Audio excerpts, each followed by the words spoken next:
Hello mga kabirit! Good morning! This is Mommy Rose and welcome to my vlog! Naghahanap po ba kayo ng libreng pasyalan sa Tagaytay? And yes, you heard it right! Meron pong libreng pasyalan sa Tagaytay. Ito po ang SVD Farm. Matatagpuan po ito sa Tagaytay. Ayan, paulit-ulit na naman si Mommy Rose. Wala po siyang parking fee at especially wala po siyang entrance fee. Ang saya-saya. Pero paalala, bawal na bawal po ang pagdadala ng pagkain. Kasi meron nga po silang kantin doon, makakabili kayo ng mga iba't ibang masasarap na pagkain. At pagpasok nga, naglibot-libot na kami kaagad. Ayan, kitang-kita nyo, napakaganda ng falls sa likod nila ate at ni Von. Kaway-kaway, Daddy and Ate Venice and Von.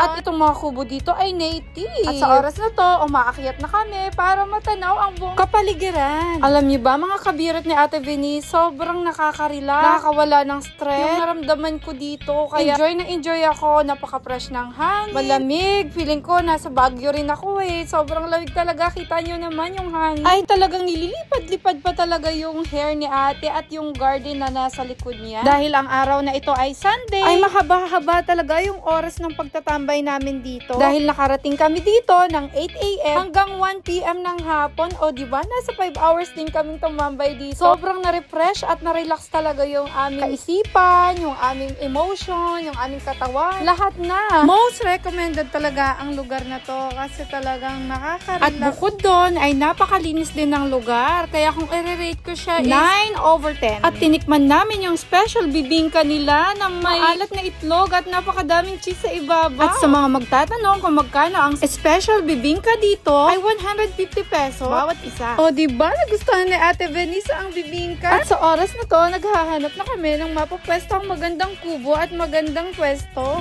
Dahil isi-serve na lang yung in-order naming pagkain. Good for 3 packs lang ang aming in-order kasi nga si Bunso ay mahinang kumain. Siya munang pinapauna ko at ako na lang uubos ng kanyang order. At si ate, chicken inasal ang kanyang order. At umorder din kami ng isang kape at 2 hot choco at 2 iced tea. Ay sorry, actually hindi siya iced tea. Sagot gulaman at mango boba. Kakaiba talaga yung mango boba. Sobrang tamis at ang sarap. At yung in-order nga pala namin ay worth 850. 2 Pinoy almusal, yun yung may daing na, pritong daing, tapos mayroong itlog, kamati, pipino at longganisa at isang kanin. 150 lang yun. Tapos 2 in-order namin. Tapos yung isang quarter inasal, yun naman yung chicken inasal na napakalaki, 300 pesos. 850 ang total na nakain namin for the meal. At kanina, yung bibingka ay 150. So, nakagastos kami para sa galang ito ng 1,000 pesos. Wala ng entrance fee at wala pang parking fee. Habang nagpapahinga si husband and si Bon Mary, ay naisipan namin ni Ate Venice na isa-isahin yung bawat parte nitong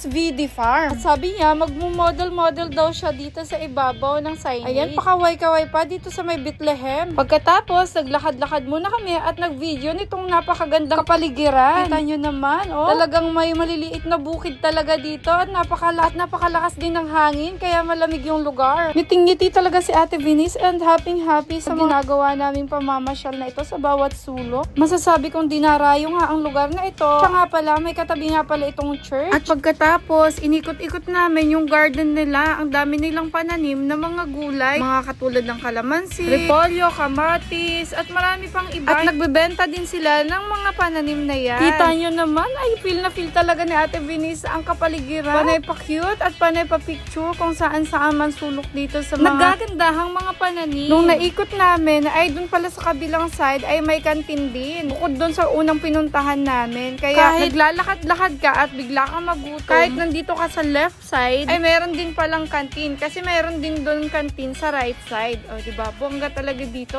Sobrang ayan! At nagpa-picture na din si Venice dito sa St. Raphael Organic Park. Kita nyo naman, ang dami talagang pananim, diba? Tapos yung buong daanan dito, kung saan ito nakikita nyo tumatakbo-takbo sa Ate Venice. Sa left and right ay mga may pananim na kalamansi at papaya. May mushroom, may mga kung ano-ano pa, may repolyo, ayan. Meron din silang alagang baboy. Inikot namin yung buong farm at may nakita din kami sa bandang dulo ng ayan, kita nyo yung cave. O, diba? Ang ganda. Kaya lang natakot kami kaya hindi na kami dumiretso ni Ate Venice. Talagang niyaya niya na akong bumalik. Gusto ko pa sanang lumusot dito sa tunnel na to kasi parang mas madami pa kaming maiikot na mga kagubatan dito. Kaya lang sabi ni ate, kami lang dalawa, baka dangerous. Kaya okay, bumalik na lang kami dito sa may maraming tao. Finally, nakabalik na kami dito sa Kubo at pakaway-kaway pa si Bon Mary. Sabi ko, it's time na para umalis kami kasi magbubukas na yung aming tindahan by 2 p.m. At sana, sa susunod na weekends ay mayroon ulit kaming mapuntahan na libreng pasyalan. O, diba? Lagi tayo dun sa libreng pasyalan lang kasi alam nyo na, tipid-tipid may time, maraming gastusin. At syempre, diba, sino ba naman hindi magagrab sa mga ganyang opportunity? Nagiging practical lang din naman tayo kasi diba, maraming gastusin. Pero aside naman dun sa mga libreng pasyalan, ay syempre tumutulong din tayo. Kailangan bumili tayo sa kanilang mga paninda katulad ng mga pagkain nila. Doon na lang din kami kumakain. Bilang yun na lang din ang share natin sa kanila. Or pambawi natin sa kanila. Syempre, isa din kasi itong business, diba? Yun lang muna. May kasunod pa. Bye!